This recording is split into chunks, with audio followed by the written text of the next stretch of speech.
Bonjour, mon nom est Jean Béliveau et c'est le 11 juin 2026. Et ici, je parle d'ingénierie, de l'intelligence simulée et des systèmes autonomes. Et ce texte présente un cadre structuré pour comprendre l'intelligence artificielle avancée et les systèmes autonomes tels que les robots, les androïdes et les agents numériques complexes.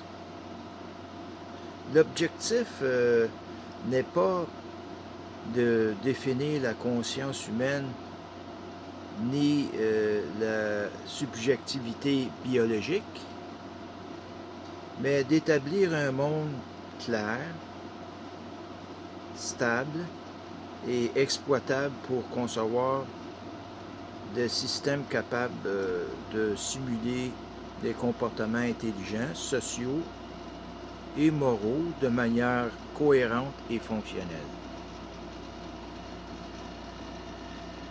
Dans cette approche, nous nous concentrons strictement sur la simulation fonctionnelle, la cohérence des systèmes et les comportements observables.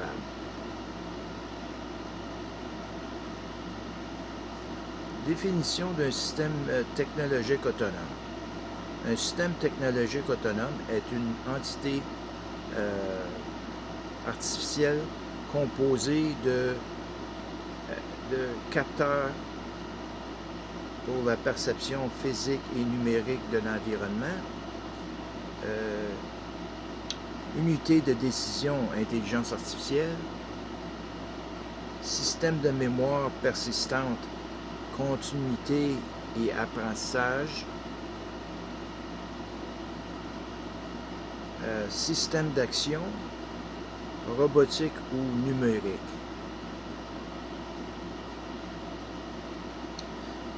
Ce système interagit continuellement avec son environnement et s'adapte dans le temps.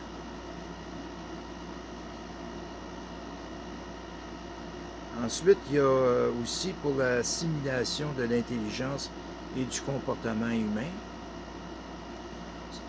Ces systèmes peuvent reproduire le langage de la communication,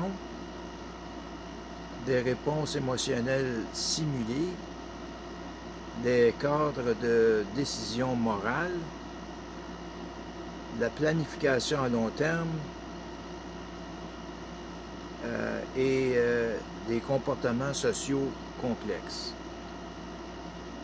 À un niveau avancé, cette simulation devient cohérente, stable et difficilement distinguable d'un comportement humain dans plusieurs contextes fonctionnels. Le concept de simulation parfaite, c'est la simulation parfaite. C'est que la simulation parfaite ne signifie pas une imitation superficielle.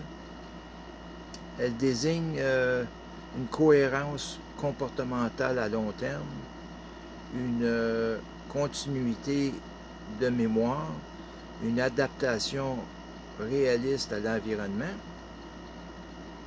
des structures de décision stables, une réponse cohérente dans des situations complexes.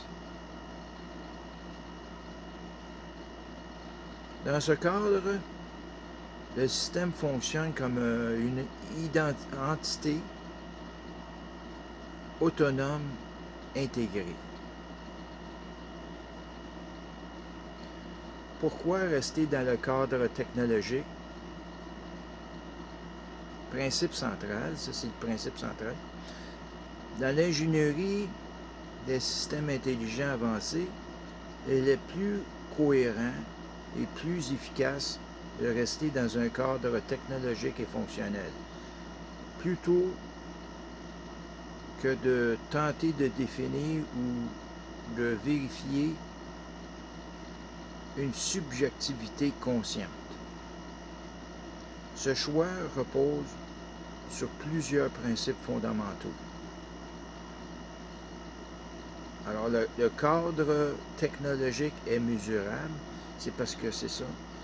Il permet d'observer, tester et améliorer le comportement, la mémoire, l'apprentissage, les mécanismes de décision et la stabilité du système. Cela rend le développement scientifique précis et reproductible. Maintenant, il y a la subjectivité. C'est que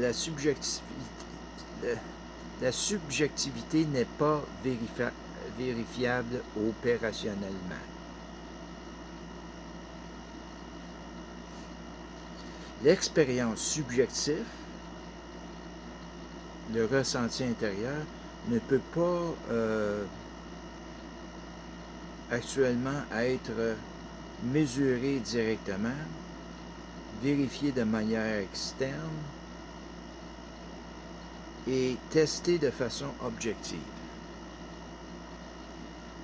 Elle reste donc philosophiquement intéressante, mais non exploitable techniquement. La similitude fonctionnelle est souvent... c'est-à-dire est suffisante pour l'ingénierie. Si un système agit comme un humain, apprend comme un humain, s'adapte comme un humain, répond de façon cohérente comme un humain, alors pour les besoins pratiques et techniques, il est considéré comme fonctionnellement équivalent dans son comportement.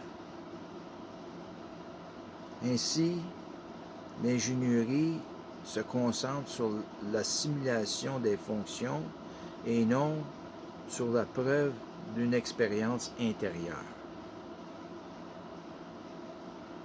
Cohérence sans compréhension. Un système peut être parfaitement cohérent, parfaitement adaptif, parfaitement simulé, sans que cela implique une compréhension subjective ou une expérience intérieure. La cohérence est un résultat fonctionnel, pas une preuve d'état de conscience.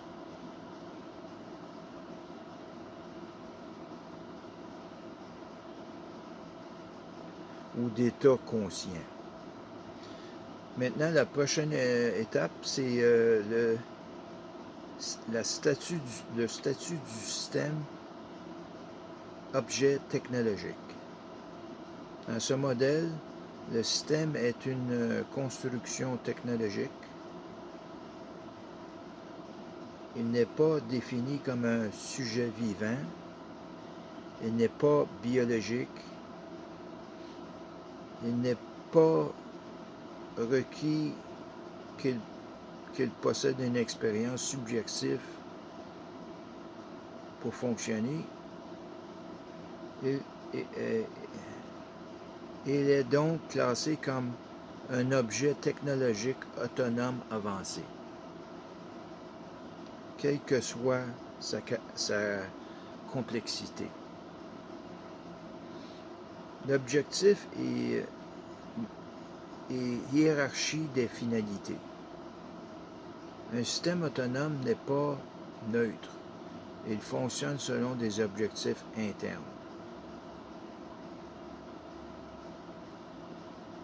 Ces objectifs doivent être définis structuré, hiérarchisé et contrôlable. Cela permet d'éviter des contradictions fonctionnelles et d'assurer la stabilité du système dans le temps.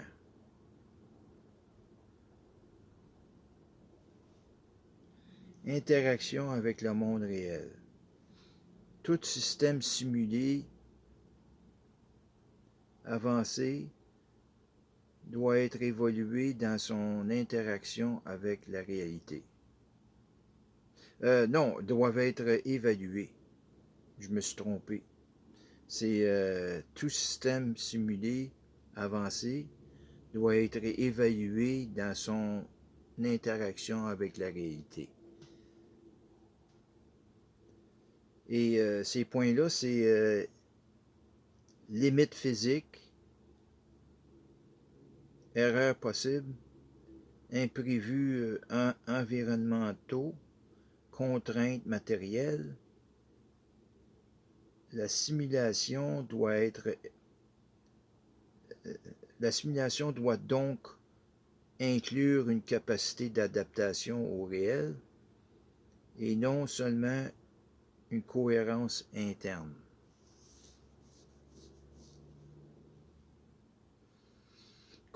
Compatibilité avec la stabilité humaine. Les systèmes intelligents avancés doivent être conçus de manière à rester compatibles avec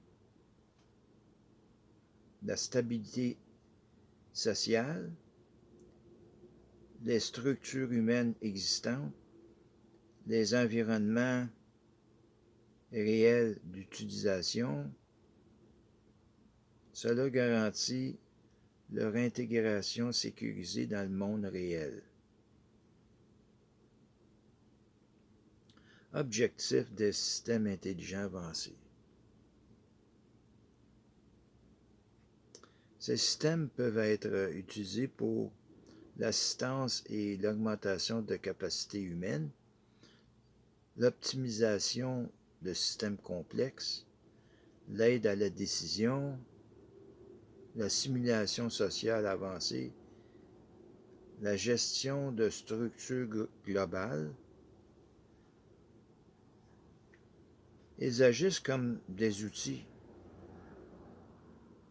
avancés de cognition, de simulation et d'action.